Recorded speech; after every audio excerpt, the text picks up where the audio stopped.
తెలంగాణలో మళ్ళీ ఎన్నికల సందడి షురు అయింది. ఇప్పటికే స్థానిక సంస్థల ఎన్నికల జోరు కొనసాగుతున్న నేపథ్యంలో త్వరలోనే మున్సిపల్ ఎన్నికలకు కూడా తెలంగాణ ఎలక్షన్ కమిషన్ శ్రీకారం చుట్టబోతుంది. ఈ అంశానికి సంబంధించి ఇప్పటికే ఇటు తెలంగాణలో ఉన్న మున్సిపల్ అన్నిటిలో కూడా ఇటు ముఖ్యంగా ఓటరు జాబితాకు సంబంధించి వాటన్నిటిపై కూడా ప్రక్రియను మొదలుపెట్టారు. ఇప్పటికే చూసినట్లయితే పంచాయతీ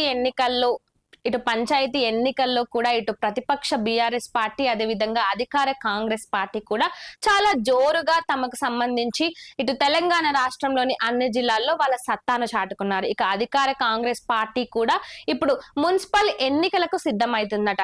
సర్పంచ్ ఎన్నికల్లో ఏ విధంగా అయితే తొలి విడతల్లో కాంగ్రెస్ పార్టీ తన హవా చాటుకుందో ఈ క్రమంలోనే ఈ విధంగానే ఇప్పుడు కూడా మళ్ళీ మున్సిపల్ ఎన్నికల్లో కూడా తెలంగాణ రాష్ట్రం అంతటా కూడా మళ్ళీ కాంగ్రెస్ తన హవాని చాటుకోవాలని ప్రయత్నిస్తుంది. విపక్ష బీఆర్ఎస్ పార్టీ ఏ మాత్రం తగ్గకుండా బీఆర్ఎస్ కూడా చాలా గట్టిగా ప్రయత్నిస్తోంది.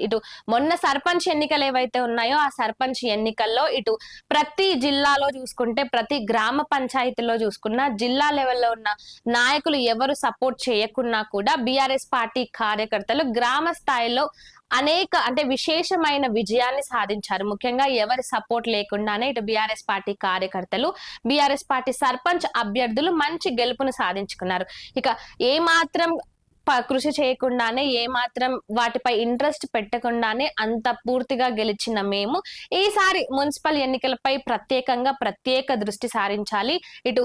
మొన్న జరిగిన సర్పంచ్ ఎన్నికల్లో ఏ విధంగా అయితే బీఆర్ఎస్ పార్టీ తన సత్తాను చాటుకుందో ఈ నేపథ్యంలోనే ఇప్పుడు మున్సిపాలిటీ ఎన్నికల్లో కూడా మళ్ళీ బీఆర్ఎస్ పార్టీనే ముందుండాలని బీఆర్ఎస్ పార్టీ శ్రేణులు గట్టిగా ప్రయత్నిస్తున్నారు. ఈ నేపథ్యంలో ఇప్పటికే సర్పంచ్ అభ్యర్థులు ఎవరెవరైతే ఆ పార్టీల నుంచి గెలిచారో వాళ్ళకి బీఆర్ఎస్ పార్టీ గాని కాంగ్రెస్ పార్టీ గాని బీజేపీ పార్టీ గాని అన్ని జిల్లాల్లో వాటికి సంబంధించి సన్మాన కార్యక్రమాలు కూడా నిర్వహించారు. ఇటీవలే రేవంత్ రెడ్డి సన్మాన కార్యక్రమాలు నిర్వహించారు. అదేవిధంగా కేటీఆర్ కూడా ప్రతి జిల్లాల్లో ఆ పార్టీకి సంబంధించి గెలిచిన సర్పంచ్ అభ్యర్థులను సన్మానించి వాళ్ళకి శుభాకాంక్షలు తెలిపారు.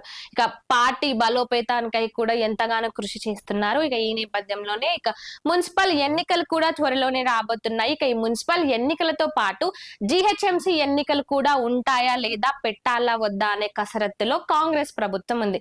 ముఖ్యంగా జీహెచ్ఎంసీకి సంబంధించి ఇప్పుడే 300 వార్డులను చేసిన జీహెచ్ఎంసీని 3 కార్పొరేషన్లుగా డివైడ్ చేయాలనే ఆలోచనలో కూడా కాంగ్రెస్ ప్రభుత్వం ఉంది. మరి ఈ నేపథ్యంలోనే మున్సిపల్ ఎన్నికలతో పాటు జీహెచ్ఎంసీ ఎన్నికలను కూడా పెడతారా లేదంటే కేవలం మున్సిపాలిటీ ఎన్నికలతో మాత్రమే ముందుకు వెళ్తారా అనేది వేచి చూడాలి. అంతేకాకుండా ఎంపీటీసీ జెడ్పీటీసీ ఎన్నికలు ఎప్పుడు జరుగుతాయనే దానిపై కూడా ఒక స్పష్టత లేదు. మరి ఈ అంశంపై కూడా త్వరలోనే తెలంగాణ ప్రభుత్వం స్పష్టత ఇస్తుందా లేదా అనేది కూడా వేచి చూడాలి.